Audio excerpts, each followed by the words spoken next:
హరి ఓం. ఓం నమో భగవతే హయగ్రీవాయ. మనం భగవంతుణ్ణి చూడడం కంటే భగవంతుడు మనల్ని చూడడమే అత్యంత ప్రధానమైన విషయం. ఆయన కటాక్షం మనపై పడితే ఎన్ని జన్మల పాపాలైనా కరిగిపోతాయి అని తెలియజేసే 22వ పాశురంలోకి ప్రవేశించే ముందు నిన్నటి పాశురంలో గోపికలు తమ శరణాగతిని ప్రకటించారు. ఈరోజు 22వ పాశురంలో ఒక అద్భుతమైన విన్నపాన్ని స్వామి ముందు ఉంచుతున్నారు. స్వామి, నీవు మేల్కొన్నావు, మేము నీ ఎదుట నిలబడ్డాము. ఇప్పుడు నీవు చేయాల్సింది ఒక్కటే, నీ కళ్ళు నెమ్మదిగా విప్పి మమ్మల్ని చూడాలి అని వేడుకున్నారు. లోకాన్ని ఏలే రాజులే తమ అహంకారాన్ని వదిలి నీ పాదాల చెంతకు చేరుకున్నప్పుడు కేవలం నీ ప్రేమను నమ్ముకున్న మా పరిస్థితి ఏమిటి అని ప్రశ్నించే ఈ పాశురాన్ని విందాం. నీళా తుంగస్తనగిరితటీ సుప్తముద్బోధ్య కృష్ణం పారార్థ్యం స్వం శృతిశతశిరః సిద్ధమధ్యాపయంతి స్వోచ్ఛిష్టాయాం సృజనిగళితం యా బలాత్కృత్య భుంక్తే గోదా తస్యై నమ ఇదమిదం భూయ ఏవాస్తు భూయః.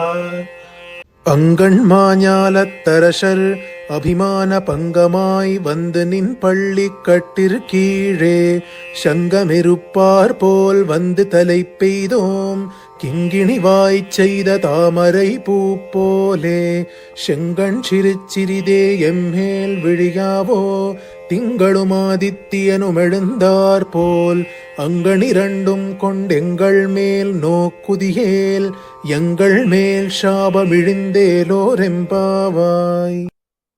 ఈ పాశురంలోని విశేషాలను ఇప్పుడు తెలుసుకుందాం.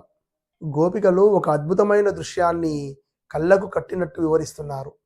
ఈ విశాలమైన భూమండలాన్ని పాలించే సార్వభౌములు వేల సంఖ్యలో నీ భవనం వద్దకు చేరుకున్నారు.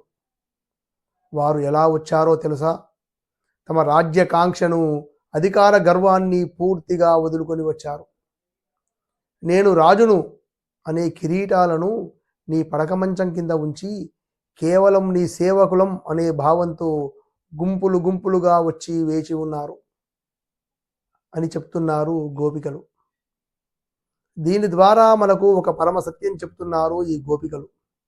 స్వామి, లోకాలను గెలిచిన రాజులే నీ ముందు తల వంచినప్పుడు మాయామోహాల్లో చిక్కుకున్న మా వంటి సామాన్యుల పరిస్థితి ఏమిటి?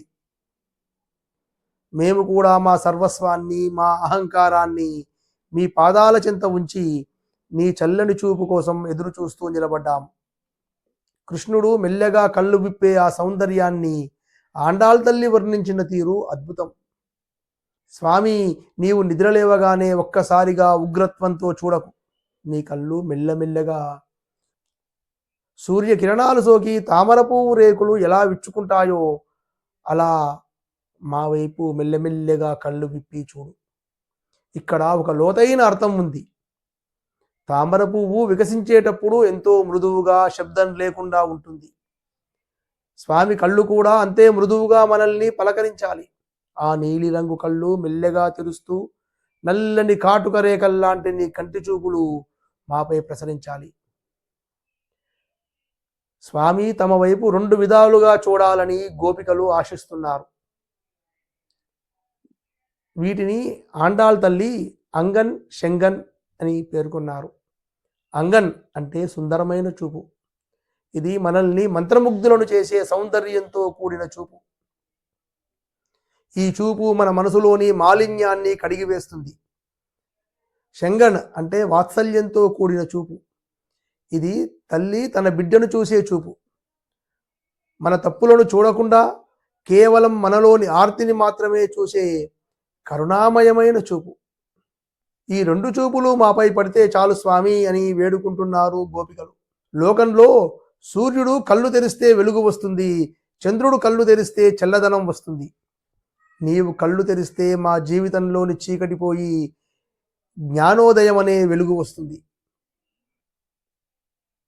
భగవంతుని అనుగ్రహం ఒక్కసారిగా పడితే ఆ తేజస్సును, ఆ శక్తిని సామాన్య మానవులమైన మనం తట్టుకోలేం. అందుకే గోపికలు మెల్లమెల్లగా చూడమని అడుగుతున్నారు.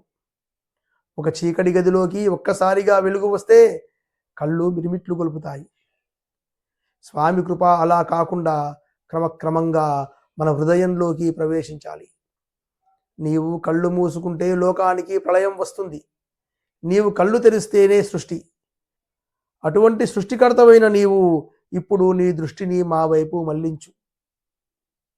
నీ కటాక్షం అనే ఔషధం మాపై పడితే మాకున్న అజ్ఞానం, సంసార తాపత్రయం అనే వ్యాధులన్నీ నశించిపోతాయి అని వేడుకుంటున్నారు ఆండాల్ బృందం. ఈ పాశురంలో రాజులు అహంకారాన్ని వదిలి రావడం అనే అంశాన్ని రామాయణంలో సుగ్రీవుడు, విభీషణుడు వీరి కథలతో అన్వయించుకోవాలి. సుగ్రీవుడు వాలి భయంతో ఋష్యమూక పర్వతంపై దాక్కున్నప్పుడు రాముడు అక్కడికి వచ్చాడు. సుగ్రీవుడు ఒక రాజు, కానీ రాముని శక్తి చూసినప్పుడు తన రాజ్యకాంక్షను పక్కన పెట్టి రాముడికి దాసుడయ్యాడు. అలాగే విభీషణుడు లంకకు రాజు కావాలని రాలేదు, రాముని సేవలో ఉండాలని వచ్చాడు.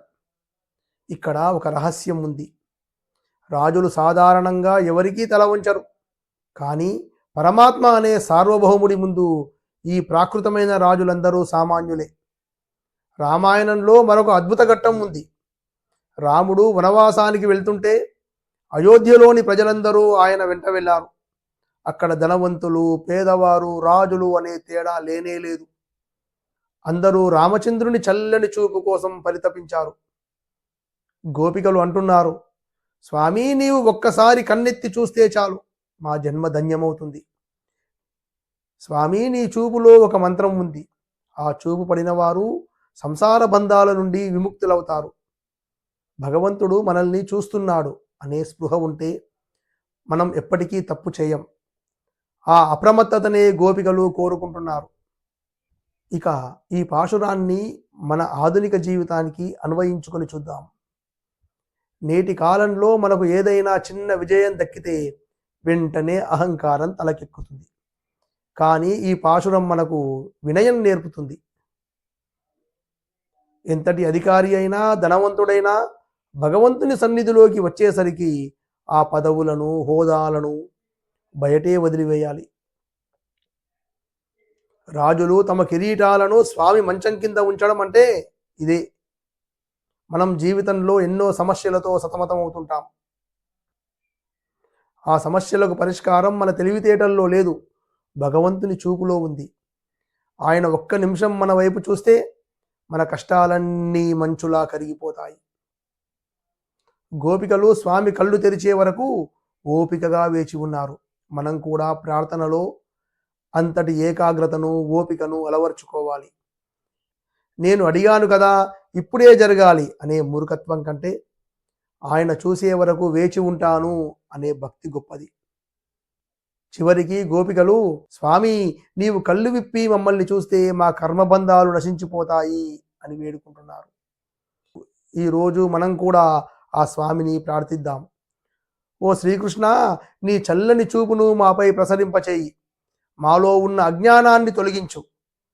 నీవు మాకు తోడుంటే ఈ లోకంలో మాకు ఎదురేముంది? భగవంతుని కరుణా కటాక్షం కోసం పరితపించే హృదయం కలిగి ఉండడమే అసలైన భక్తుని లక్షణం. ఈ ధనుర్మాస వేళ మనం కూడా ఆ రాజుల వలె మన గర్వాన్ని వదిలి స్వామి చెంతకు, పాదాల చెంతకు చేరుదాం. ఇది 22వ పాశురం, దాని విశేషాలు. ఆండాల్ దివ్య తిరువడిగలే శరణం.